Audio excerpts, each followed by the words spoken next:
Мұхаммед Әлиге ұқсайды екен. Иә, оған тек түр емес, оның жұдырығы да ұқсайды. Сен оның кім екенін білгің келе ме? Иә. Кеттік ендеше.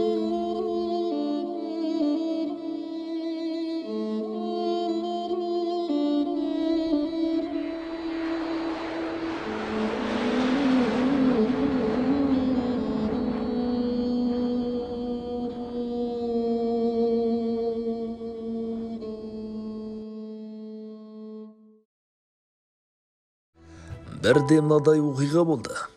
Көшеде жалғыз келе жатқам. Өзім өмір жалғыз жүрмеуші едім. Неғып қара басқан. Бір қапталдан 2-3 орыс тентек балалар шыға келмес пе? Тез қимылдап екеуі екі қолымнан чап беріп ұстай алғаны. Қалтамда әжептәуір тиын тебенім бар еді. «Выворачивай карман!» деді олар. Біттім. Енді ақшамды аналарға қатын болды деген ой келді. Шамасы қатты бақырып жіберсең берек. Дауыспен жұлқыныс қатар шығып, айда тұра қаштым. Әлгілерде дауысымнан сасықпаса керек. Құстай ұшып оқитын жеріме зымырап келем. Оған қоса нағымаға алап келем. Аналарда өкшелеп қалды. Қайдан шыға келгені қақ алдымнан нағым пайда бола қалды. Ашық қақпадан мені ішке қарай итеріп жібергенде екпетімнен есікпен төрде жерге ұшып кеттім. Нағымаға қуғыншы топтың қақ ортасына түсті де, жоғарыға атылмасы бар ма сол күйі. Қасқағым сәтте қос аяғы екі жаққа талтая кеткені. Бақсам ол жоғары секіргенде әлгі екеуінің аяқтарын шалып қалған екен. Екеуі ұмар-жұмар топыраққа бұрқ етіп құлап түсті. Ол кезде бөрікте нағымды танымайтын орыс кемдегем. Нағым деген атты ести сала екеуі тұра кері қашты. Ал үшіншісі межеге жетпестен зытты. Міне осылайша әлгі батырлардан Нағым ағаның көмегімен құтылғамды. Сол кездің өзінде біз топтасып жүретінбіз. Сонда атаманымыз Нағым ағай. Біз оны достық әзілмен төрт тұрыш деп ойнаушы едік. Сөйтсек тұла бойы тұнып тұрған алапат көш екен ғой деп атақты жазушы Қамит Ерғали есіне алды.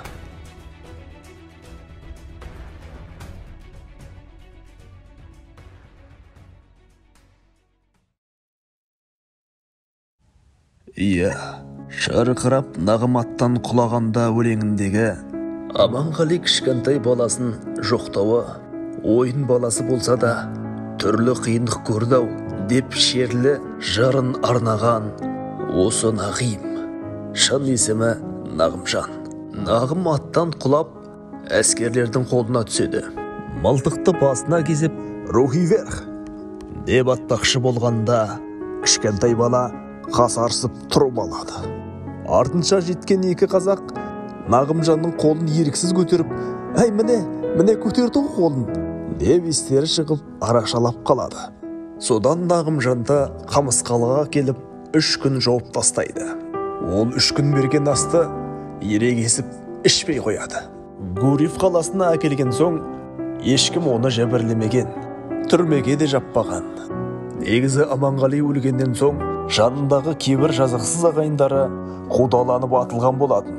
Нағымды қаладағы приютке тапсырып, кейінірек физоға оқуға тапсырады. Нағимның кенже қызы Дариғаның айтуы бойынша, балалық шағымда бір үлкен апалар келіп маған, «Сен Нағимның қызысың ба?» Сол соғыс жылдары болатын. Біз ол кезде бойжеткен қыздар едік. Темір жолда жұмыс жасаймыз. Сол кезде сіздің әкеңізді көргенім бар. Темір жол жұмысшылары арнайы Нағымды күтетін. Вагондар келгенде қасарысқан темірлері ашылмай әуре сарсаңға түсіретін. Оны жалғыз ашатын адам бар. Бұл Нағым. Біз күлімдеп ұрлана, бұл қандай адам дегендей мойнымызды соза, таласа қарайтынбыз. Сол сәтте есікте ашылып, қасарысқан темірлер жалғыз Нағымға бағынып, жұрт мәре-сәре болатын. Нағимды рухани және шынайы түрде батыр деуге толық негіз бар. Ол 2-ші дүниежүзілік соғыс кезінде отаны үшін соғысқан қас батыр. Сталинград түбіндегі шайқаста қарша бораған оқтардың, танка, гранаталардың арасында жүріп, алапат сойқан жарылыстар арасында сол аяғынан айырылып, ауылға ағаш аяқпен келеді. Соғыс жылдары кезінде халықтың жағдайы өте қиын болатын. Аяғының жоғына қарамастан еңбекке араласты. Тіпті халқының арқа сүйер қорғаны бола білді. Қазақтың барда ақыны Табылды Досымовтың жазбасынан Нағым Аманғалиұлының есімі кезінде бүкіл батысқа әйгілі болған. Бұл күнде көп аталмай ел жадынан шыға бастаған сыңайлы. Қашанда қазақ рухын сындырмай өткен ерлігімізді бүгінде батыр деп дәріптей алмасақ, басқа ел бізге батыр тауып бере ме? 1943 жылы соғыстан ағаш аяқпен оралды. Ол кезде Атырау қаласын жер аударылған шешендер ұстап, қылмыстың өршіп тұрған кезі. Вокзал мен базар маңында момын қазақты шешендер жүргізбей тонап кету дағдыға айналыпты. Нағим бір күні жігіттермен отырып, осы жайтты естіп, намыстанып, ол не қылған халық? Әуселесін көрейін, мені жіберіңдер, деп сұранады. Темір жол вокзалы қала шетінде орналасқан. Вокзалдан түсіп, қалаға қарай шығатын жол қалың жыңғыл арасынан өтеді екен. Нағим қолына чемодан ұстап, кешкі пойыздан түскен адам құсап, кештетіп, жыңғыл арасынан өте бергенде, бірнеше шешен жігіті алдынан шығып, тонамақ болады. Жыңғылдың арасы оларға өте қолайлы болған шамасы. Сол жерде көптеген бейбіт тұрғын қайғылы жағдайға душар болған екен. Нағым қарақшыларды бір-бірлеп өлтіріп, біреуін қоя берді. Осыдан кейін шешендер сабасына түсіп, Нағымның аты шыға бастайды. Ол заманның бір дәстүрі, күш иелері бір-бірін іздеп келіп, күш сынасады екен ғой. Нағимның басынан да сондай жекпе-жектің талайы өткен. Нағим ұрғанын құлататын өте соққыр болыпты. Жұдырықпен ұрғаны тіл тартпай кететін болғандықтан, жай төбелесте төрт саусағының ішімен не сыртымен қағып ақ мұрттай ұшырады екен. Төбелес үй ішінде басталса, бұрышқа арқасын тіреп, көшеде болса, столбадан бір қолымен ұстап тұрып, ешкімге есесін жібермепті. 15-20 адамды самайдан бір-бір қағып, сұлатып тастап, арасынан жаймен шығып жүре беретін болыпты. Орал мейрамханасының жанында жазғы би алаңы болатын, деп есіне алады бүгінде Атырау қаласында тұратын Төлеуіш Жездем. Сол жерде би билеп жатқан біздің құлағымызға Нағим жекпе-жекке шыққалы жатыр деген суыт хабар естілді. Бәріміз ресторан алдына жақындап, тор шарбақтың арғы жағына жиналып, анталап қарап тұрмыз. Ресторан алдында бірнеше жеңіл көліктер тұрған. Бұлар Самарадан Нағимды іздеп келген қонақтар екен. Бір мезгілде іштен орыстармен ілесіп Нағим шықты. Сол аяғы қара санынан жоқ демесең, орта бойлы, құрыштан құйғандай шымыр жігіт қой. Қасындағылардың біреуі іштен тәуіретке алып, ортаға қойды. Нағимның мәрттігі ғо. Жеребе суырмай-ақ қонақты сыйлап, бірінші кезекті бередінде, соққыны қас қиып күтіп алатын. Бұл жолы да солай болды. Нағим бізге арқасын беріп, орындыққа жайланып отырды да, басын изеп, белгі берді. Алла сақтасын, не деген дауыстар шығып жатыр. Өйткені Самарадан әдейілеп төбелесуге алып келген Аркаша деген орыс өте ірі екен. Әлгі Аркаша Нағымның оң жағына бір, сол жағына бір шығып кішкені жүрді де, қарсы алдына тұра қалып, ұруға ыңғайланды. Бәріміз демімізді ішімізге алып тұрмыз. Ұстаның балғасындай дәу, қызыл жұдырықтарын біріктіріп алған Аркаша «Хөп!» деп қос қолдап тұрып Нағимды желкеден ұрды. Қазақтар шу ете түсті. Жолын үзілді деген дауыстар шығып жатыр. Жоқ, Нағым тырп етпестен отыр. Жығылмаған адам жеңілген болып есептелмейді. Кішкене отырды да, қырандай түрсілкініп, орнынан тұрды батыр. Одан соң аңтаң болып тұрған дәу орысқа отыр деп ымдады. Бәріміздің делебеміз қозып, аруаққа сыйынып тұрмыз. Нағим көп күттірген жоқ. Сылтый басып, орыстың қағалдына келді де, құлақ шекеден қағып жібергенде, Аркаша орындығымен қоса, ұшып 4-5 тумалап тұрды. Жекпе-жек бітті. Қазақтың мерейі үстем болды. Келген қонақтар Нағимды орта қалып, ресторанға қайтадан кіріп кетті. Сол Нағим батыр 1960 жылы 48 жасында алматылық қазақ жігітінің қолынан қаза тапты. Әттең, орыс пен шешеннің әлі келмеген есіл ерді өз қазағының өлтіргені өкінішті.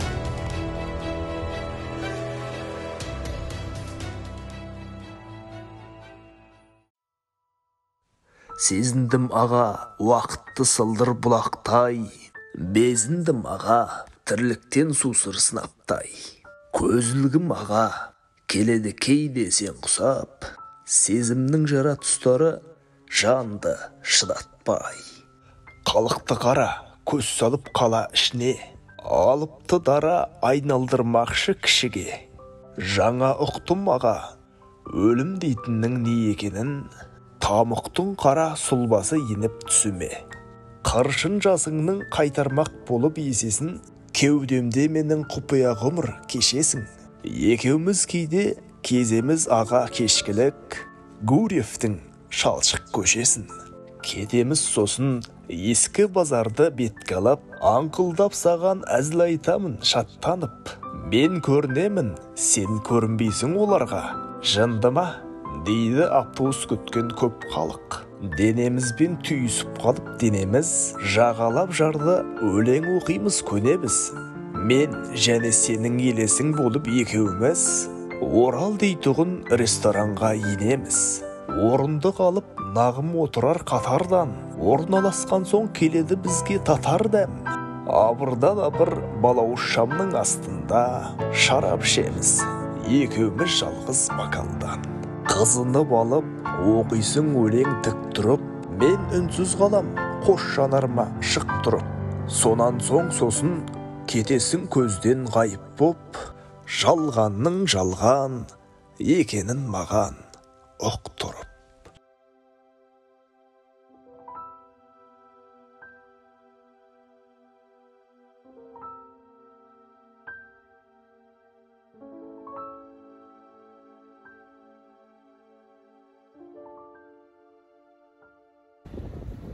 Міне бұл Нағым батырдың жалындаған өмірінің ізі қалған Орал мейрамханасы, осы маңда қазақтың рухын үстемдетіп жеңіс сыйлаған.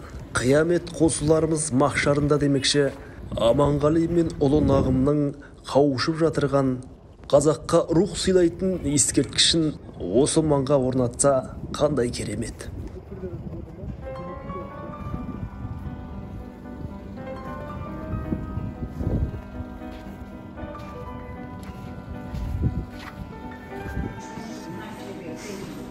Орал ресторанындамыз.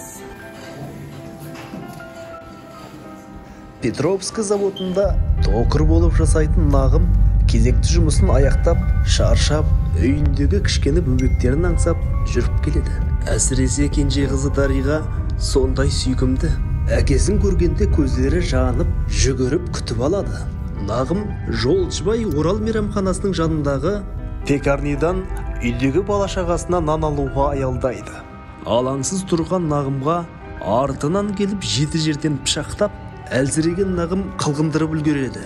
Ақырғы пышақ жүректен тиеді. Осылайша түрмеден шыққан әлгі қанпезер Атыраудың Нағым жанын өлтіреді. Кешкі дала жым-жырт, айнала қанға боялған. Артынша қылмыскер ұсталып, сот шешімімен алматылық жігіт ату жазасына кесіледі. Жанындағы бір жігіт 10 жылға, үшіншісі 3 жылға сотталады.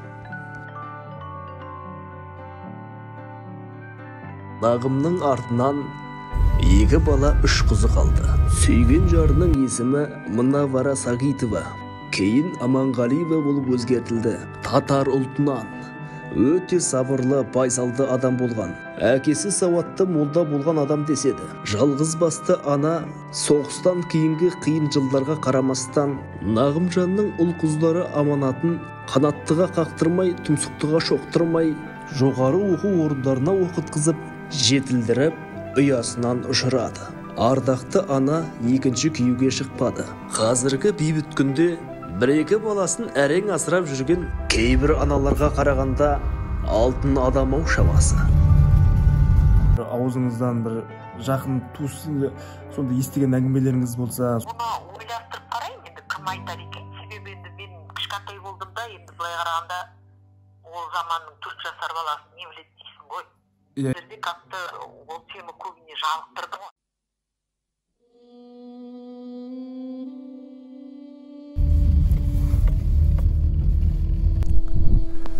Міне біздер Аманғалиұлы Нағым ағамыздың жатқан жері мәңгілік мекеніне келіп еттік. Осы жерге келіп құран бағыштағанымыз. Алла қаласа артына ерген ұрпақтары білсін деген ниетпен осы бейнені түсіріп отырмыз. Осындай өмірі, осындай көкжал қасқырша арпалыспен өткен осындай аталарымыздың, бабаларымыздың есімін ұмыту біз үшін үлкен парыз, міндет. Шариғатқа сәйкес батырдың бейіті ескіргенмен, оның ерліктері ұрпақтарына аңыз болып, мәңгі жаңара бермек.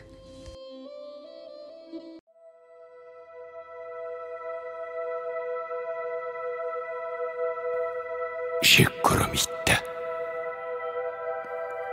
Алысып жүрім, шабысып жүрім қағынып. Сайын даланың тағысымымен не деген ғажап тағылық шауып түсемін. Күш ағысымды сыйғыз алмай ішіме. Адамның алмас пышағысында ырзамын азу тісіме. Қасқыр бабалар бар ұлыстардың мазасын алып манадан, иттермен болған қандұрыстардың иісін сезем даладан. Қанқу сөз жүрек кегін үрлейді, қорлық қарғысқа барабар, бізбенен иттің тегі бір дейді, рас па қасқыр бабалар? Өлексе үшін жұлысқан болсақ, өмірі бітпей кегіміз, иттермен бірге туысқан болсақ, не болды ата тегіміз?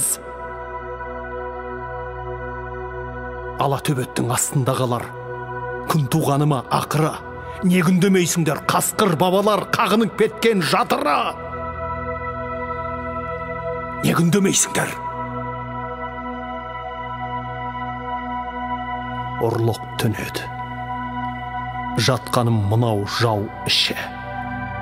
Аспанның астын дүрліктіреді. Үрген иттердің дауысы.